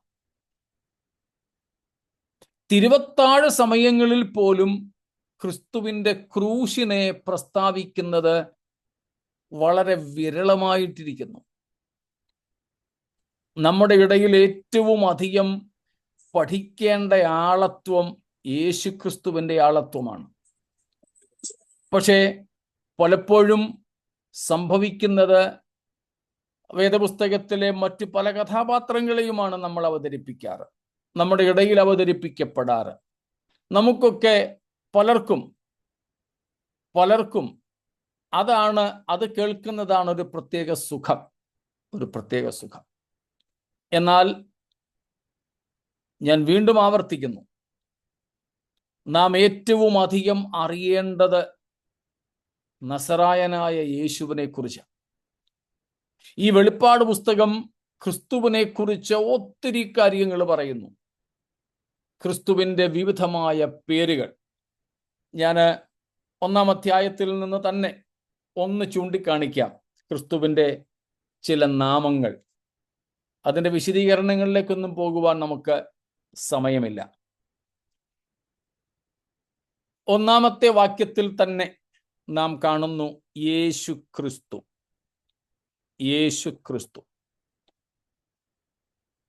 1-ാം അധ്യായത്തിൻ്റെ 1-ാം വാക്യത്തിലും 2-ാം വാക്യത്തിലുമൊക്കെ നാം അത് കാണുന്നുണ്ട്. ഇനിയും 4-ാമത്തെ വാക്യം മുതൽ ഒന്ന് വായിക്കാമോ? അവിടെ നമുക്ക് ക്രിസ്തുവിനെ കുറിച്ചുള്ള മറ്റു വെളിപ്പാടുകൾ കാണാം. യോഹന്നാൻ ആസ്യയിലെ 7 സഭകൾക്കും എഴുതുന്നത്: ഇരിക്കുന്നവനും ഇരുന്നവനും വരുന്നവനുമായവനിൽ നിന്ന്, അവന്റെ സിംഹാസനത്തിന് മുൻപിലുള്ള 7 ആത്മാക്കളുടെ പക്കൽ നിന്നും, വിശ്വസ്ത സാക്ഷിയും മരിച്ചവരിൽ ആദ്യജാതനും ഭൂരാജാക്കന്മാർക്ക് അധിപതിയുമായ യേശു ക്രിസ്തുവിൽ നിന്നും നിങ്ങൾക്ക് കൃപയും സമാധാനവും ഉണ്ടാകട്ടെ. ഈ 5-ാമത്തെ വാക്യത്തിൽ തന്നെ നമുക്ക് ക്രിസ്തുവിനെ കുറിച്ച് കാണാം. അതിനു മുമ്പ് 4-ാമത്തെ വാക്യത്തിൽ നമ്മൾ കണ്ടു, ഇരിക്കുന്നവനും ഇരുന്നവനും വരുന്നവനുമായവൻ. ആരാണത്? പിതാവായ ദൈവം. തൻ്റെ സിംഹാസനത്തിന് മുൻപിലുള്ള 7 ആത്മാക്കൾ, പരിശുദ്ധാത്മാവ്. പിന്നെ 5-ാമത്തെ വാക്യം മുതൽ യേശുവിനെ കുറിച്ചാണ് പറയുന്നത്. അതായത് ത്രിയേക ദൈവത്തെ നമുക്കിവിടെ കാണാം. ത്രിയേക ദൈവത്തെ യേശു ക്രിസ്തുവിനെ കുറിച്ച് പറഞ്ഞിരിക്കുന്നത് കണ്ടോ? 1 വിശ്വസ്ത സാക്ഷി, 2 മരിച്ചവരിൽ ആദ്യജാതൻ, 3 ഭൂരാജാക്കന്മാർക്ക് അധിപതി, 4 യേശുക്രിസ്തു എന്ന പേര് അവിടെ വീണ്ടുമുണ്ട്. 6-ാമത്തെ വാക്യത്തിൽ നാം വീണ്ടും കാണുന്നു നമ്മെ സ്നേഹിക്കുന്നവൻ. അടുത്തത് നമ്മുടെ പാപം പോക്കിയവൻ. തന്റെ രക്തത്താൽ നമ്മെ വിടുവിച്ചവൻ,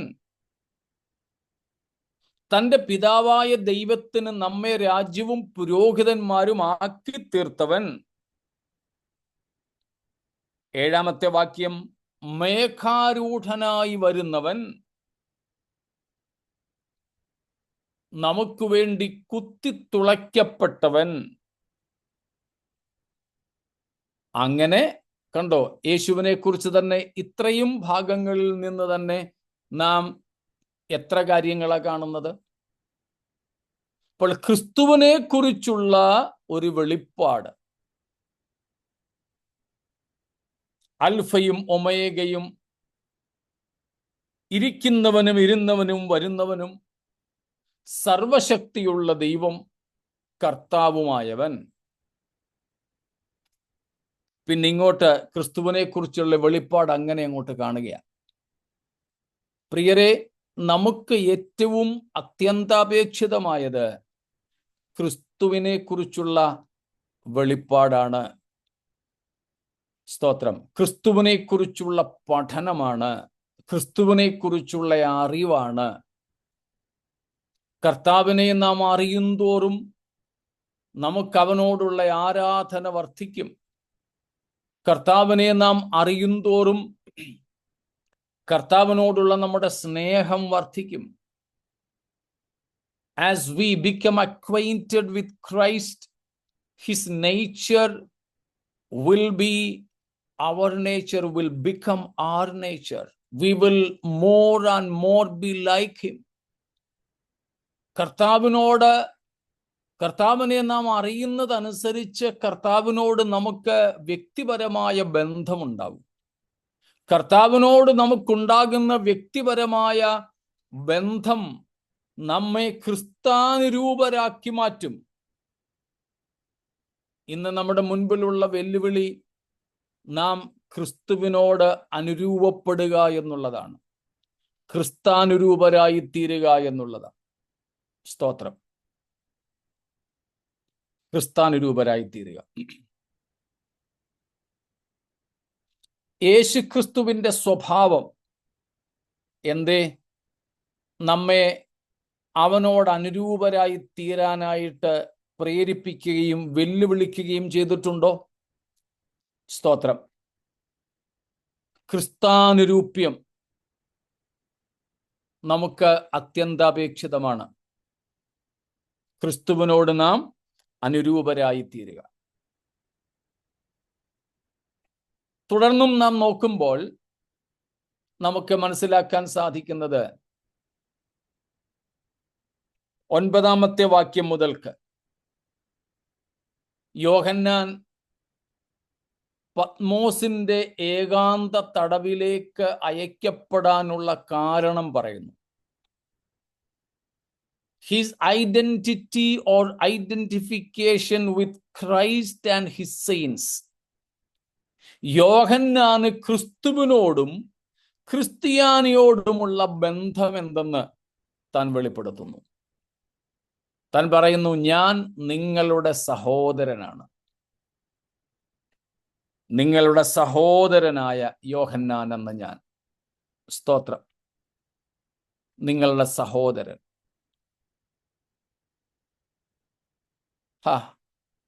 യോഹന്നാൻ എത്ര താഴ്മയോടാ പറയുന്നത്.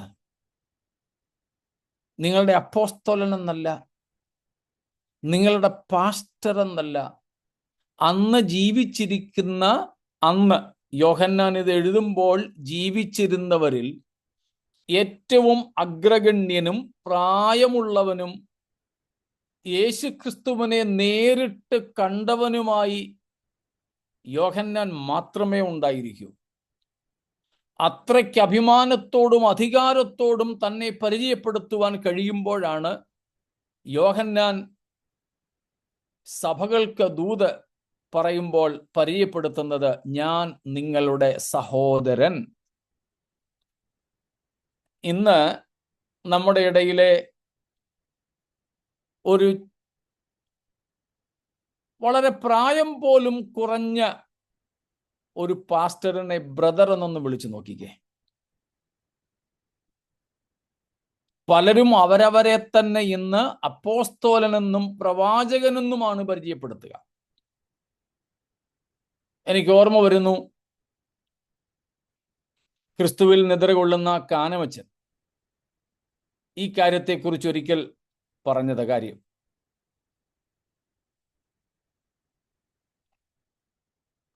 സഹോദര എന്ന് വിളിക്കുന്നത് ഒരു പാസ്റ്റർക്ക് ഇഷ്ടമല്ലത്രേ. അതേ സംബന്ധിച്ച് പറഞ്ഞപ്പോൾ കാനവച്ചൻ പറഞ്ഞു, എന്നെ ഇനിയിപ്പോ സഹോദര എന്നല്ല സഹോദരി എന്ന് വിളിച്ചാലും എനിക്കൊരു പ്രയാസവും ഇല്ല. യോഹന്നാന്റെ താഴ്മ കണ്ടോ? നമ്മുടെ മനോഭാവം അതായിരിക്കണം. സ്തോത്രം. ഇന്ന് നമ്മുടെ ഇടയിൽ അപ്പോസ്തോലന്മാരെന്നും പ്രവാചകന്മാരെന്നും പേരെടുത്തവരാണ് അധികവും. നമ്മുടെ കൊച്ചു കേരളത്തിലും ഒരു കുറവില്ല. പണ്ടൊക്കെ ഇവാഞ്ചലിസ്റ്റ് എന്നൊക്കെയായിരുന്നു, ഇന്നത് കേൾക്കാനേ ഇല്ല. എന്നാൽ യോഹന്നാന്റെ മാതൃക നാം പിൻപറ്റുക. നാം എത്ര വലിയ നേതാക്കളായാലും സഹോദരൻ എന്ന് പരിചയപ്പെടുത്താൻ ഉള്ള താഴ്മയും ദൈവമക്കളുമായിട്ടുള്ള ഇഴയടുപ്പവും നമുക്കുണ്ടാകണം. നിങ്ങളുടെ സഹോദരൻ. എന്താ ക്രിസ്തുവുമായിട്ടുള്ള എൻ്റെ ബന്ധം? അവിടെ യോഹന്നാൻ പറയുന്നു, യേശുവിൻ്റെ കഷ്ടതയിലും സഹിഷ്ണുതയിലും രാജ്യത്തിലും കൂട്ടാളി അഥവാ പങ്കാളിയുമായ ഞാൻ. കർത്താവായ യേശുക്രിസ്തുവിൻ്റെ കഷ്ടതയിൽ, രാജ്യത്തിൽ, സഹിഷ്ണുതയിൽ, ഈ മൂന്നിൽ ക്രിസ്തുവിൻ്റെ കൂട്ടാളികളാകണം. അല്ലെങ്കിൽ യേശുക്രിസ്തുവിൻ്റെ ഈ മൂന്ന് അനുഭവങ്ങളിൽ സഹോദരന്മാരുമായി കൂട്ടാളികളാകണം. നാം നമ്മെ ഒന്ന് പരിചയപ്പെടുക. നാം ആരാണ്? ലോകത്തെമ്പാടുമുള്ള സകല വിശുദ്ധന്മാരുമായും നമുക്കൊരു സാഹോദര്യ ബന്ധം വേണം.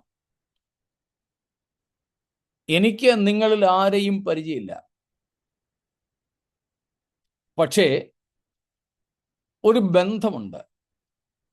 ക്രൂശിൽ യേശു ചൊരിഞ്ഞ രക്തത്താൽ നാം എല്ലാവരും സഹോദരങ്ങളാണ്, സഹോദരീ സഹോദരന്മാരാണ്. ആ ഒരു സാഹോദര്യ ബന്ധം. മറ്റൊന്ന്, നാം 3 കാര്യങ്ങളിൽ കൂട്ടാളികളാകണം. ക്രിസ്തുവുമായി നമുക്ക് പങ്കുവേണം. 1, ക്രിസ്തുവിൻ്റെ കഷ്ടങ്ങളിൽ. 2, ക്രിസ്തുവിൻ്റെ മഹത്വത്തിൽ അഥവാ രാജ്യത്തിൽ. 3, യേശുക്രിസ്തുവിൻ്റെ സഹിഷ്ണുതയിൽ. ഞാൻ ചോദിക്കട്ടെ, ഒരു ബൈബിൾ ക്ലാസ് ആണല്ലോ, എനിക്ക് നിങ്ങൾ ഒരാളിൻ്റെ മുഖമേ കാണാൻ സാധിക്കുന്നുള്ളൂ. ബാക്കിയുള്ളവരൊക്കെ ഇവിടെ ഉണ്ടെന്നാണ് ഞാൻ ചിന്തിക്കുന്നത്. നിങ്ങൾക്ക് കഴിയുമെങ്കിൽ വീഡിയോസ് ഓൺ ചെയ്യുക. ക്ലാസ് ആയതുകൊണ്ട് ഞാൻ ചോദിക്കുകയാണ്, ഈ 3-ൽ നമുക്ക് യേശുക്രിസ്തുവിനോട് കൂട്ടായ്മ ഏതിലുണ്ടാകണമെന്ന കൂടുതൽ ആഗ്രഹം?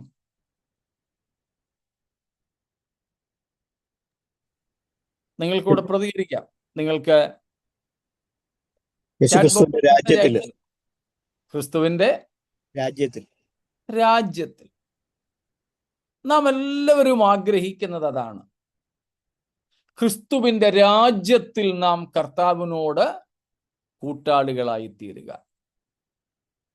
നാം കർത്താവിന്റെ മഹത്വത്തിൽ അവനോട് കൂട്ടാളികളായി തീരുക. പക്ഷേ there is a prerequisite for us to be partakers in his glory and his kingdom.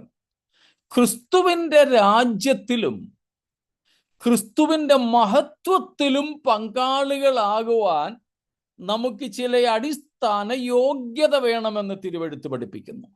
ആർക്കു മാത്രമേ കർത്താവിന്റെ രാജ്യത്തിൽ പങ്കാളികളാകാൻ പറ്റൂ?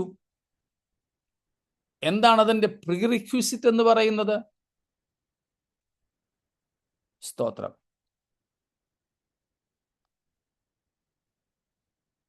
2 വാക്യങ്ങൾ കൂടെ നമുക്ക് വായിക്കാം. റോമാലേഖനം 8-ാമത്തെ അധ്യായം. റോമാലേഖനം 8-ാമത്തെ അധ്യായം 16-17 വാക്യങ്ങൾ. Romans 8 verses 16 and 17. നാം ദൈവത്തിന്റെ മക്കളെന്ന് ആത്മാവ് താനും നമ്മുടെ ആത്മാവോടുകൂടെ സാക്ഷ്യം പറയുന്നു. നാം മക്കളെങ്കിലോ അവകാശികളുമാകുന്നു, ദൈവത്തിന്റെ അവകാശികളും ക്രിസ്തുവിന്റെ കൂട്ടവകാശികളും തന്നെ. നാം അവനോടുകൂടെ തേജസ്കരിക്കപ്പെടേണ്ടതിന് അവനോടുകൂടെ കഷ്ടമനുഭവിച്ചാൽ അത്രേ. സ്തോത്രം. നാം ദൈവത്തിന്റെ മക്കളാണ്. മക്കളാണെങ്കിൽ ദൈവത്തിന്റെ അവകാശികളാണ്, ക്രിസ്തുവിന്റെ കൂട്ടവകാശികളുമാണ്. നമുക്ക് ദൈവത്തിന്റെ അവകാശികൾ എന്ന നിലയിൽ, ക്രിസ്തുവിന്റെ കൂട്ടവകാശികൾ എന്ന നിലയിൽ എന്തിനാണ് കൂടുതൽ അവകാശമുള്ളത്? എന്താണ് നമുക്ക് ലഭിക്കേണ്ടത്? നമ്മുടെ വായിക്കുന്നു, അവനോട് കൂടെ തേജസ്കരിക്കപ്പെടുന്ന വിഷയത്തിലാണത്. അതുതന്നെയാണ് യോഹന്നാൻ പറയുന്നത്, ക്രിസ്തുവിന്റെ രാജ്യത്തിൽ നാം കൂട്ടാളികളാണ്. പക്ഷെ ഇവിടെ വ്യക്തമാക്കിയിരിക്കുന്നു, അവന്റെ തേജസ്സിൽ അഥവാ രാജ്യത്തിൽ അഥവാ മഹത്വത്തിൽ നാം കൂട്ടാളികളാകണമെങ്കിൽ അതിനു മുമ്പ് എന്തിൽ കൂട്ടവകാശം നമുക്ക് വേണം? എന്തിൽ നമ്മൾ പങ്കാളികളാകണം? സ്തോത്രം. കഷ്ടമനുഭവിക്കണം. 2 തിമോത്തിയോസ് 2-ാമത്തെ അധ്യായം. 2 തിമോത്തിയോസ് 2-ാമത്തെ അധ്യായം.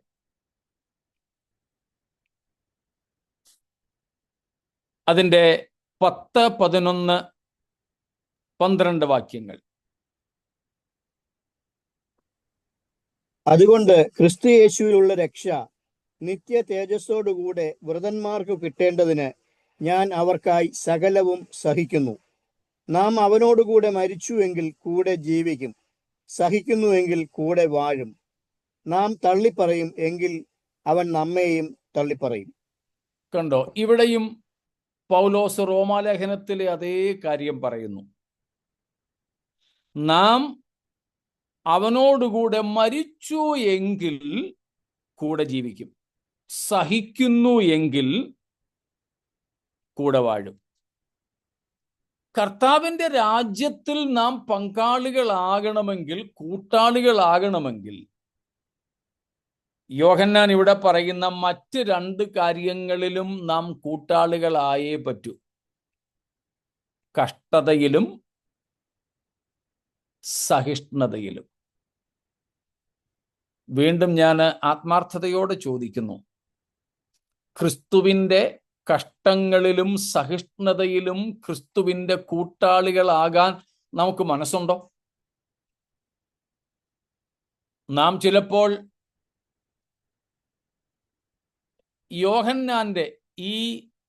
ഇതേ യോഹന്നാന്റെ അമ്മയുടെ ഒരു കാര്യം നമുക്കറിയാം. യേശു കർത്താവിന്റെ ക്രൂശീകരണത്തോട് അടുത്ത കാലഘട്ടത്തിൽ ഈ അമ്മ യോഹന്നാനെയും ഒരുപക്ഷെ ചേട്ടനായ യാക്കോബിനെയും കൂട്ടിക്കൊണ്ട് യേശുവിൻ്റെ അടുക്കൽ വന്നു. എന്നിട്ട് പറഞ്ഞു, തേജസ്സിൽ എൻ്റെ മക്കളെ 2 പേരെയും ഒരുത്തനെ നിന്റെ വലത്തും ഒരുത്തനെ ഇടത്തും ഇരുത്താൻ കനിയണം, അതിന് വരം നൽകണം. കർത്താവ് ക്രൂശിനെ കുറിച്ച് ഓർത്ത്, കുടിപ്പാനിരിക്കുന്ന പാനപാത്രത്തെക്കുറിച്ച് ഓർത്ത്, കർത്താവ് കടന്നു പോകേണ്ട സ്നാനത്തെക്കുറിച്ച് ഓർത്ത് ഇങ്ങനെ ഒരുങ്ങി വരുന്ന കാലമാണ്. കർത്താവ് ചോദിച്ച കാര്യം നിങ്ങൾക്ക് ഓർമ്മയുണ്ടായിരിക്കുമല്ലോ. നിങ്ങൾക്കിപ്പം ഇടത്തും വലത്തും ഇരിക്കുന്ന കാര്യമാണ്, അതിനൊക്കെ വരം തരുന്നത് പിതാവാ. എനിക്കിപ്പോൾ അതല്ല ചിന്ത. എനിക്കൊരു സ്നാനമേൽപ്പാനുണ്ട്, അല്ലെങ്കിൽ എനിക്കൊരു പാനപാത്രം കുടിപ്പാനുണ്ട്. നിങ്ങൾക്ക് ആ സ്നാനമേൽപ്പാൻ കഴിയുമോ? കഴിയും എന്നൊക്കെ അവർ പറഞ്ഞു. അർത്ഥം വേണ്ടതുപോലെ ഗ്രഹിക്കാതെയാണ് പറഞ്ഞതെന്ന് മാത്രം. കണ്ടോ, ഈ യോഹന്നാനും ഒരിക്കൽ ആഗ്രഹിച്ചതെന്താ? ക്രിസ്തുവിന്റെ മഹത്വത്തിൽ ചേട്ടനും അനിയനും ഇടത്തും വലത്തും ഇരിക്കണമെന്ന്. എന്നാൽ കാലം കഴിഞ്ഞപ്പോൾ ആ ചേട്ടൻ ഏറ്റവും ആദ്യത്തെ അപ്പോസ്തലന്മാരുടെ ഇടയിൽ നിന്നുള്ള രക്തസാക്ഷിയായി ശിരച്ഛേദം ചെയ്യപ്പെട്ടു. ഏറ്റവും ഒടുവിൽ ഇതാ ആ 12 അപ്പോസ്തലന്മാരിൽ ഒടുക്കത്തവനായി ഈ യോഹന്നാൻ വാർദ്ധക്യത്തിൽ, നല്ല നരയുള്ള കാലത്ത്, 100 വയസ്സിനടുത്തുള്ള ഈ വാർദ്ധക്യത്തിൽ താൻ ഏകാന്തവാസം നടത്തുന്നു. അഭിമാനത്തോടെ യോഹന്നാന് പറയാൻ കഴിയുന്നു, ഞാൻ യേശുക്രിസ്തുവിൻ്റെ കഷ്ടതയിലും രാജ്യത്തിലും സഹിഷ്ണുതയിലും അവൻ്റെ കൂട്ടാളികളാണ്. എന്നെ കേൾക്കുന്ന ദൈവത്തിൻ്റെ മക്കളെ, കർത്താവ് നമ്മെ വിളിച്ചിരിക്കുന്നത് കഷ്ടം സഹിക്കുവാനും കൂടെയാണ്. സ്തോത്രം.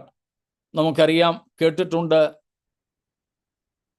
there is no crown without the cross. ക്രൂശില്ലാതെ കിരീടമില്ല. ഇന്ന് പലരും ക്രൂശില്ലാതെ കിരീടം നേടാൻ ആഗ്രഹിക്കുന്നവരാണ്. അതിനുള്ള വ്യഗ്രത ക്രൈസ്തവ മണ്ഡലത്തിൽ കാണാം. പ്രിയരെ, യേശു പറഞ്ഞത്, ഒരുവൻ എൻ്റെ പിന്നാലെ വരുവാൻ ഇച്ഛിച്ചാൽ അവൻ തന്നെ താൻ ത്യജിച്ച് തൻ്റെ ക്രൂശെടുത്ത് എന്നെ അനുഗമിക്കട്ടെ എന്ന. സ്തോത്രം. Cross bearing is the very inevitable part of Christian life. ക്രിസ്തീയ ജീവിതത്തിൻ്റെ ഒഴിച്ചുകൂടാൻ പാടില്ലാത്ത ഘടകമാണ് ക്രൂശ് വഹിക്കുക എന്നത്.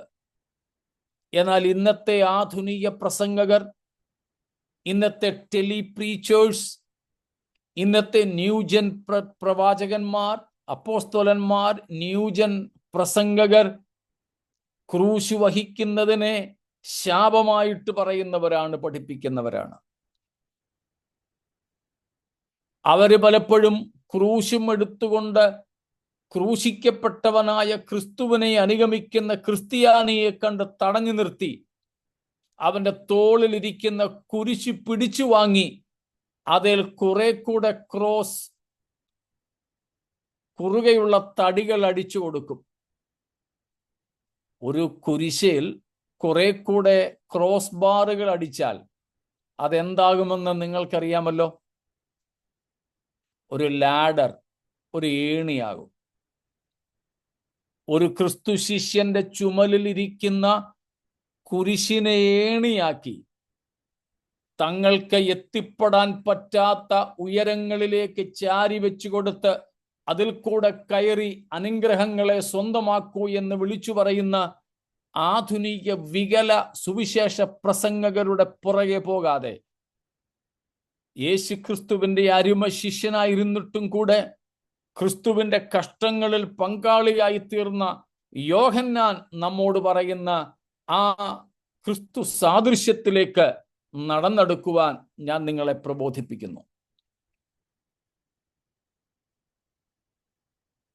നമുക്കും കർത്താവിനോട് പറയാം, കർത്താവേ, അങ്ങയുടെ കഷ്ടങ്ങളിൽ എനിക്കും പങ്കു തരേണമേ. ക്രിസ്തുവിന്റെ കഷ്ടങ്ങളിൽ പങ്കുള്ളവരാവുക. 2, അവന്റെ സഹിഷ്ണുതയിൽ പങ്കാളികളാവുക. സഹിഷ്ണുത, എൻഡ്യൂറൻസ്, പേഷ്യൻസ്. എന്താണ് ഈ സഹിഷ്ണുത? ഈ സഹിഷ്ണുത മുക്കിയും ഞരങ്ങിയും മൂളിയും പിറുപിറുത്തും എങ്ങനെങ്കിലുമൊക്കെ വേറെ ഒഴികഴിവില്ലാത്തത് കൊണ്ട് സഹിക്കുന്ന അനുഭവമല്ല. പകരം യേശുക്രിസ്തുവിന്റെ സഹിഷ്ണുത എന്ന് പറയുന്നത് ദൈവം അനുവദിച്ച സകല കയ്പുകളും കുരിശുകളും സന്തോഷത്തോടെ അനുഭവിക്കുക, പിറുപിറുക്കാതിരിക്കുക, മറുതലിക്കാതിരിക്കുക. തീർന്നില്ല, സന്തോഷത്തോടെ അവയെ എല്ലാം സഹിച്ച് ആ കഷ്ടതകളെ, ആ പ്രതികൂലങ്ങളെ ജയിച്ചുകൊണ്ട് പുറത്തു വരിക. ഇതാണ് യേശുക്രിസ്തുവിന്റെ സഹിഷ്ണുത എന്ന് പറയുന്നത്. It is not simply going through the sufferings by murmuring and complaining, but rather going through them joyfully and emerging victorious and overcomers over those issues. ക്രിസ്തീയ സഹിഷ്ണുതയെ നാം നന്നായി തിരിച്ചറിയണം. കഷ്ടതകളിൽ സന്തോഷിച്ചുകൊണ്ട് ആ സാഹചര്യങ്ങളെ കീഴ്പ്പെടുത്തുന്ന, ആ സാഹചര്യങ്ങളുടെ മേൽ ജയം പ്രാപിച്ച് പുറത്തു വരുന്ന അനുഭവമാണ്. എന്നാൽ നാം പലപ്പോഴും സഹിക്കുന്നത് എങ്ങനെയാ? പരാതികളോടുകൂടെയാണോ, സന്തോഷത്തോടുകൂടെയാണോ? സ്തോത്രം. ഇന്നും കർത്താവ് നമ്മെ തൻ്റെ കഷ്ടതയിലേക്കും സഹിഷ്ണുതയിലേക്കും സ്വാഗതം ചെയ്യുകയാണ്. കഷ്ടത എന്ന് പറഞ്ഞാൽ അതിൻ്റെ അർത്ഥം ഉറച്ച ഒരു പ്രതലത്തിനും ഒരു ഭാരത്തിനും ഇടയിൽ ഞെരിഞ്ഞമരുന്ന അവസ്ഥയാണ്. നമ്മൾ ചപ്പാത്തിയൊക്കെ ഉണ്ടാക്കത്തില്ലേ? താഴെ ഉറച്ച പ്രതലം, മുകളിൽ നിന്ന് വലിയൊരു ഊർജം അല്ലെങ്കിൽ ഒരു ഭാരം, രണ്ടിനുമിടയിൽ ഞെരിഞ്ഞമർന്നി ആകൃതി മാറിപ്പോകുന്ന അവസ്ഥയാണ് കഷ്ടത എന്നതിൻ്റെ മൂല അർത്ഥമാണ് ഞാൻ പറയുന്നത്. becoming or sandwiching between, നമ്മുടെ ഷേപ്പ് മാറിപ്പോകുന്ന, ആകൃതി മാറിപ്പോകുന്ന, ആളല്ലാതെയായി പോകുന്ന അവസ്ഥകളാണ് കഷ്ടതയിലുള്ളത്. അങ്ങനെ വല്ല കഷ്ടതകളിലൂടെയും നാം ഇതുവരെ പോയിട്ടുണ്ടോ? If we know the Lord better, if we will be acquainted with Christ more and more, certainly we will automatically become partakers in the sufferings of Christ. നമ്മുടെ ഭാഗത്ത് തെറ്റില്ലാതെ, നമ്മുടെ ജീവിതത്തിൽ പാപമില്ലാതിരിക്കുക തന്നെ, സ്തോത്രം, അകാരണമായി കർത്താവിൻ്റെ നാമം നിമിത്തവും നമ്മുടെ സമർപ്പണം നിമിത്തവും നാം കടന്നു പോകുന്ന കഷ്ടതകളുടെ അനുഭവങ്ങളാണ് ഈ പറയുന്ന ക്രിസ്തുവിൻ്റെ കഷ്ടങ്ങളിലെ കൂട്ടായ്മ.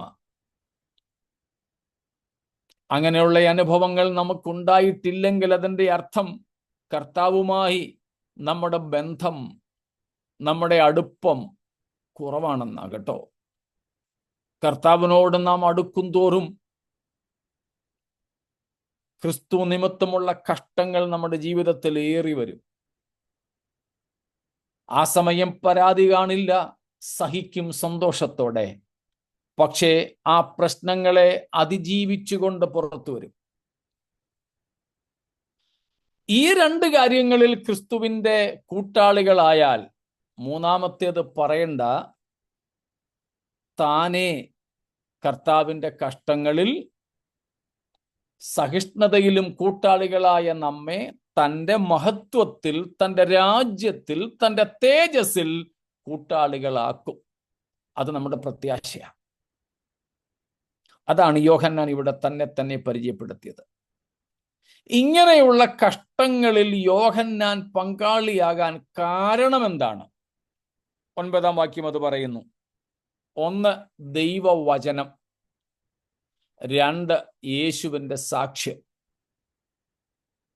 ഇന്നും ദൈവവചനം അനുസരിക്കുവാൻ നാം തയ്യാറായാൽ അത് നമ്മെ പലപ്പോഴും ക്രിസ്തുവിൻ്റെ കഷ്ടങ്ങളിലെ പങ്കാളിത്വത്തിലേക്ക് നയിക്കും. പൗലോസ് തിമോഥെയോസിനുള്ള ലേഖനത്തിൽ പറയുന്നു, ഭക്തിയോടെ ജീവിപ്പാൻ ആഗ്രഹിക്കുന്നവർക്കെല്ലാം ഉപദ്രവങ്ങൾ അഥവാ കഷ്ടതകൾ ഉണ്ടാകും. ഭക്തിയോടെ ജീവിപ്പാൻ ആഗ്രഹിക്കുന്നവർക്കല്ല. തിരുവെഴുത്തുകൾ അനുസരിക്കുവാൻ നാം തയ്യാറായാൽ തീർച്ചയായും നമുക്ക് പ്രയാസ പ്രതികൂലങ്ങൾ ഉണ്ടാവും. 2, യേശുവിൻ്റെ സാക്ഷ്യം പറയുക.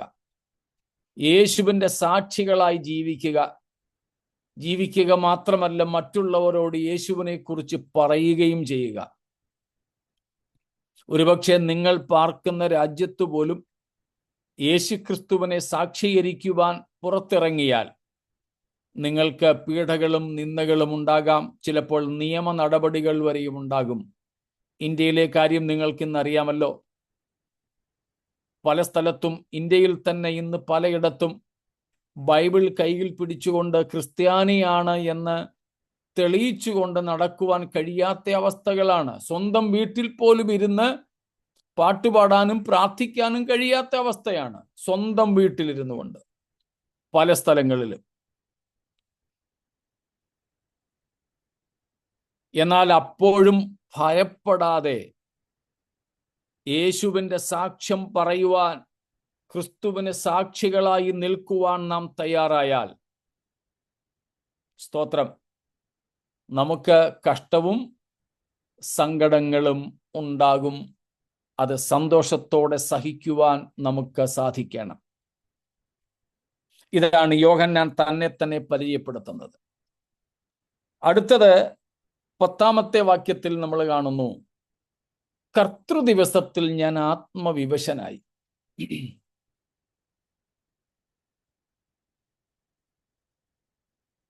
പെന്തക്കോസ്ത് നാളിൽ സെഹിയോൻ മാളികമുറിയിൽ ഉണ്ടായ അതേ അനുഭവം ഇവിടെ പത്മോസിലും യോഹന്നാൻ ഉണ്ടായത്രേ. നമുക്കൊരു വെല്ലുവിളിയാണത്. നമുക്ക് സെഹിയോൻ മാളികമുറിയിൽ ആത്മവിവശരാകാൻ പ്രയാസമില്ല. എന്നാൽ പത്മോസിൽ വെച്ചോ? പൗലോസിനെയും ശീലാസിനെയും ഒക്കെ ഒന്ന് നോക്കൂ. അവർ ദൈവമക്കൾ ഉള്ള ശുശ്രൂഷ വേദികളിൽ മാത്രമല്ല ആത്മാവിലായത്, കാരിരുമ്പഴികൾക്കുള്ളിലും കൈകാലുകൾ ആമത്തിൽ കിടക്കുമ്പോഴും വേദനയുടെയും ഉപദ്രവത്തിൻ്റെയും നടുവിലും വഴിയിലൂടെ വലിച്ചിഴയ്ക്കപ്പെട്ട് വസ്ത്രമെല്ലാം ഉരിഞ്ഞ് പീഡയേൽക്കുന്ന അനുഭവത്തിലും അവർ ആത്മാവിലാകുന്നവരാ. ഇതാണ് യഥാർത്ഥ ക്രൈസ്തവീയത. ഉപവാസ പ്രാർത്ഥനയിൽ ഹോളിനകത്ത്, നമ്മുടെ വീടിനകത്തിരുന്ന് പ്രവാചകൻ വരുമ്പോൾ തുള്ളുന്ന തുള്ളൽ മാത്രമല്ല കേട്ടോ. കഷ്ടതകളുടെ നടുവിലും പത്മോസിന്റെ ഏകാന്തതകളിലും പോലും സെഹിയോൻ മാളികമുറയുടെ അതേ അനുഭവം പരിശുദ്ധാത്മാവിൽ അനുഭവിക്കുന്നവനാണ് യഥാർത്ഥ ക്രിസ്ത്യാനി.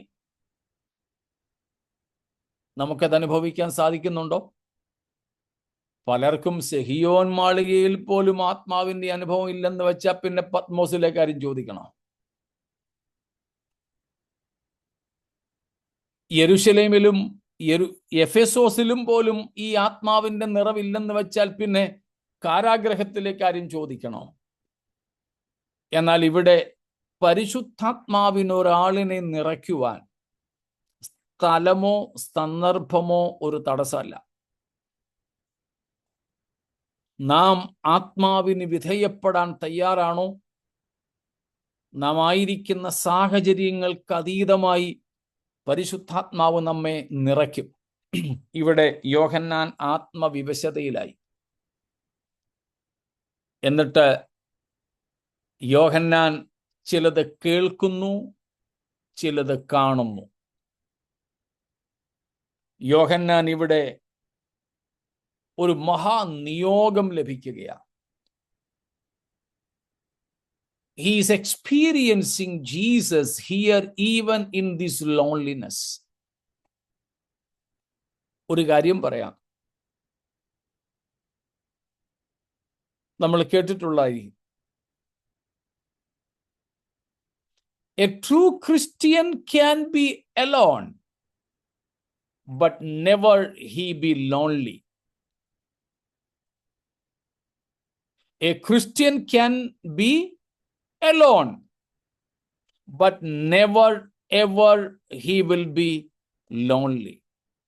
ഒരു ക്രിസ്ത്യാനി ചിലപ്പോൾ ഒറ്റയ്ക്കേ ഉള്ളായിരിക്കും, എന്നാൽ അവൻ ഒറ്റപ്പെടലിന് വിധേയനാവില്ല. കാരണം യോഹന്നാന്റെ വീട്ടുകാരോ തൻ്റെ ശിഷ്യന്മാരോ താൻ ശുശ്രൂഷിച്ച സഭാംഗങ്ങളോ ആരും ഇല്ലാത്ത ഈ പത്മോസിന്റെ ഏകാന്തത, ഈജിയൻ കടലിടുക്കിൽ താൻ കിടക്കുമ്പോൾ അലറിയടുക്കുന്ന തിരമാലകളുടെ ഹുങ്കാര ശബ്ദത്തിന് മുമ്പിൽ പതറിപ്പോകാതെ, ഒരുപക്ഷെ തനിക്ക് മുൻപ് അവിടേക്ക് നാടുകടത്തപ്പെട്ടവരുടെ അസ്ഥികൂടങ്ങളെ കണ്ട് നിരാശപ്പെടാതെ,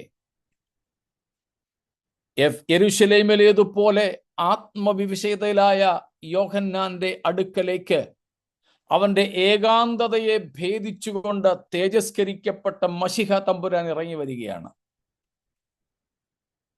സ്തോത്രം. ആരും തന്നോട് സംസാരിപ്പാൻ ഇല്ലെന്ന് ഒരുപക്ഷെ യോഹന്നാൻ പോലും കരുതിയ സ്ഥാനത്ത് കാഹളത്തിനൊത്ത ശബ്ദം താൻ പുറകിൽ കേൾക്കുന്നു.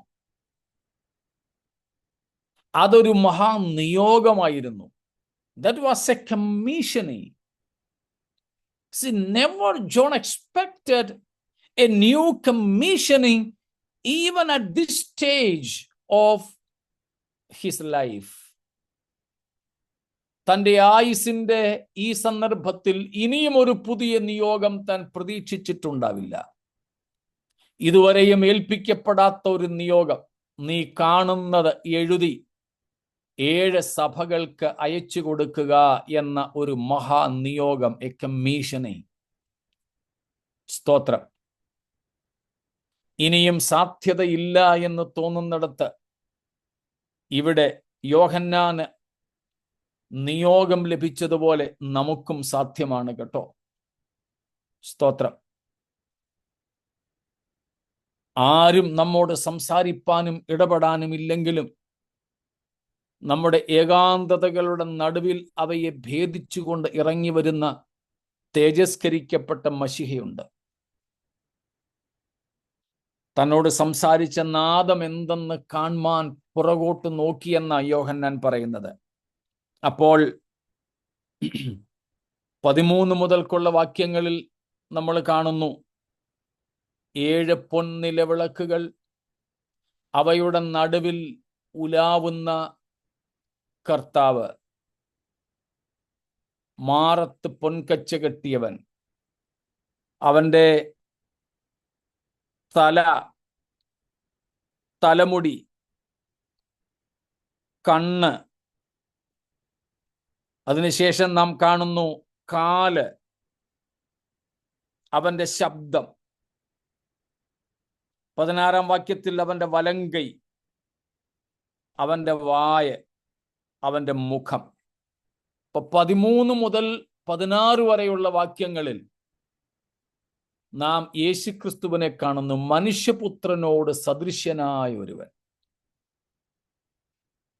സ്തോത്രം.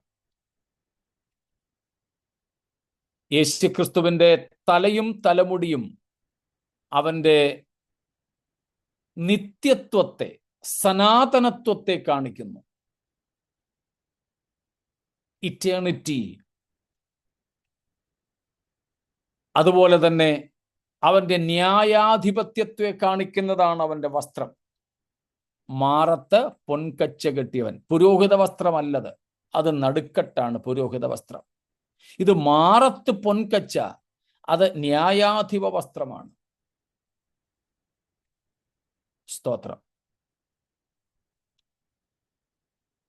അവന്റെ തലയും തലമുടിയും വെളുത്തു പഞ്ഞുപോലെ ഇരിക്കുന്നത് ദാനിയേൽ പ്രവചനം 7-ാം അധ്യായത്തിലെ വയോധികനെ ഓർമ്മപ്പെടുത്തുന്നു. Ancient of days.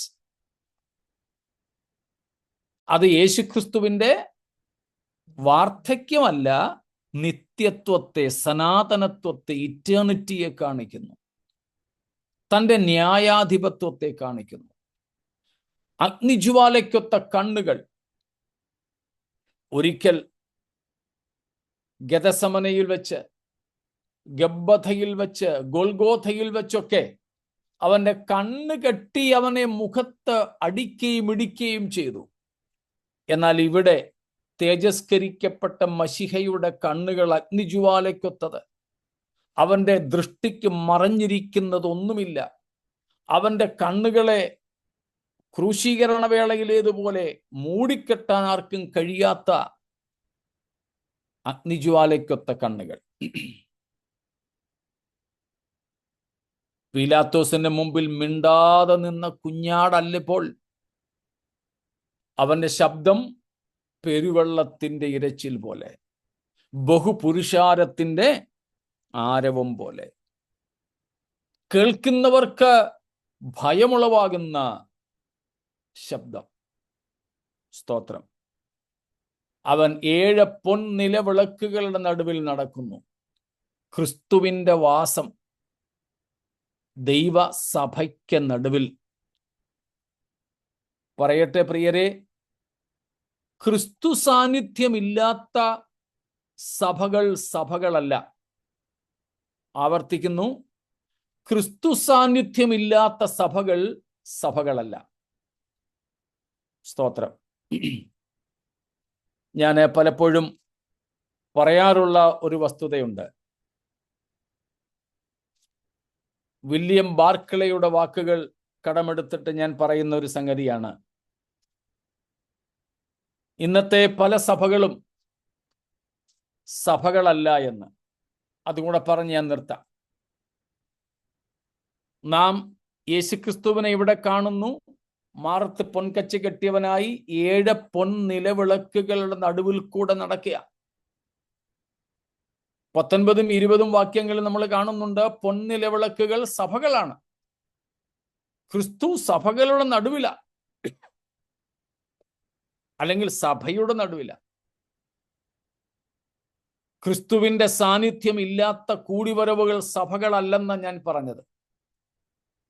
അതിനാണ് ബാർക്ലേയുടെ ഒരു വാക്ക്, ഒരു വാചകം ഞാൻ കടമെടുക്കുന്നു. ഇങ്ങനെയാണത്. Here is a warning. ഇവിടെ ഒരു താക്കീത. എന്താ താക്കീത്? A church crowded with people and hive of energy may not necessarily be a true church.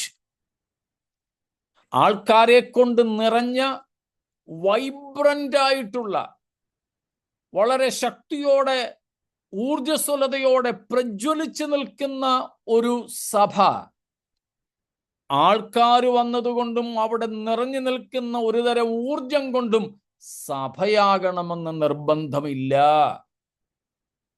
പറയുന്നു, it is possible for a church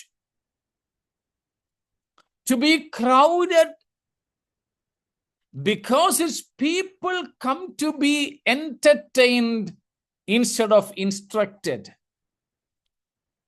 ആ സഭയിൽ ആള് കൂടാൻ ഒരുപക്ഷെ കാരണം ജനം അവിടെ വരുന്നത് ഉപദേശ സ്വീകരണത്തിനല്ല, ഉപദേശം പഠിക്കാനായിരിക്കണമെന്നില്ല. അവർ വിനോദത്തിന് വേണ്ടി വരുന്നവരാകാം.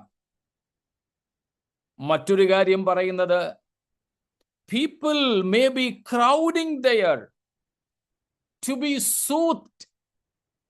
soothed instead of confronted with the fact of sin and the free offer of salvation. ജനം അവിടെ കൂടി വരുന്നതിന് മറ്റൊരു കാരണം, അവരവിടെ വരുന്നത് ഒരു തരം സൂത്തിങ്ങിന് വേണ്ടിയാ. ഒരൽപ്പം റിലീഫ്, ഒരൽപ്പം മാനസികമായ പിരിമുറക്കം ഒന്ന് മാറാൻ. എന്തിനു വേണ്ടി വരുന്നവരല്ല. പാപമെന്ന യാഥാർത്ഥ്യത്തെ അഭിമുഖീകരിക്കുവാനോ രക്ഷ എന്ന സൗജന്യ ദാനത്തെ സ്വീകരിക്കുവാനോ വരുന്നവരല്ലായിരിക്കും അവർ. എന്നിട്ടാണ് അദ്ദേഹം പറയുന്നത്, അങ്ങനെ വരികയാണെങ്കിൽ it may be A very successful Christian club. A successful Christian club. rather than a real Christian congregation.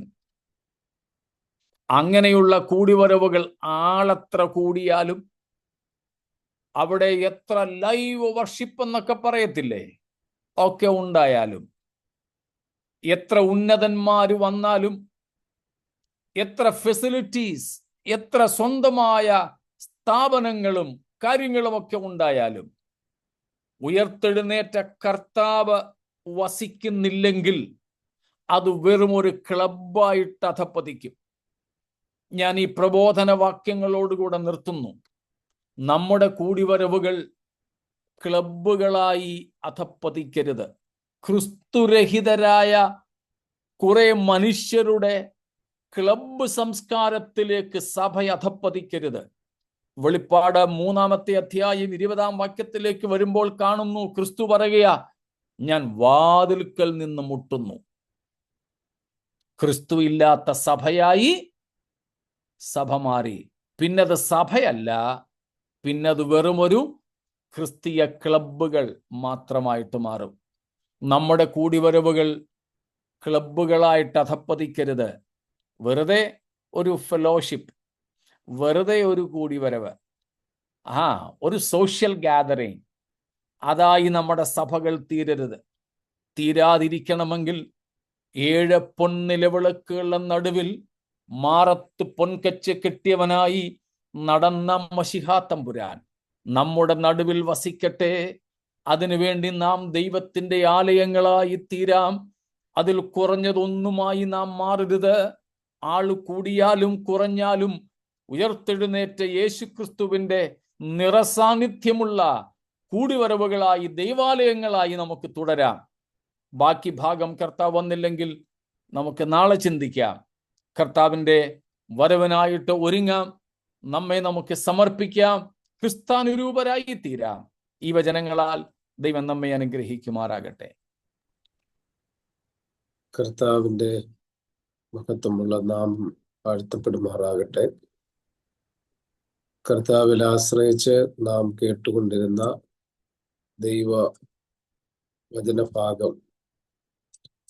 ദൈവവചനഭാഗം വെളിപ്പാട് പുസ്തകം 1 മുതൽ 3 വരെയുള്ള അധ്യായത്തിൽ നിന്നാണ്. ആ ഭാഗത്തു നിന്നും നാം പഠിച്ചുകൊണ്ടിരിക്കുന്നു. അതിൽ ആദ്യ ക്ലാസ് ഇന്ന് കർത്താവിന്റെ ദാസൻ ദൈവത്തിൽ ആശ്രയിച്ച് വളരെ അർത്ഥവത്തായിട്ടെടുത്തു. ക്രിസ്തുവിന്റെ നിസ്തുല്യതയെക്കുറിച്ചും ക്രിസ്തുവിൽ വിശ്വസിക്കുന്ന നമ്മുടെ ഉത്തരവാദിത്വം, ക്രിസ്തു ജീവൻ നൽകി സമ്പാദിച്ച സഭ എങ്ങനെയായിരിക്കണം, നാം സഭയിലായിരിക്കുമ്പോൾ നമ്മുടെ ദൗത്യം എന്ത് തുടങ്ങിയ കാര്യങ്ങളെക്കുറിച്ചൊക്കെ സവിസ്തരമായി കർത്താവിന്റെ ദാസൻ നമ്മോട് അറിയിച്ചു.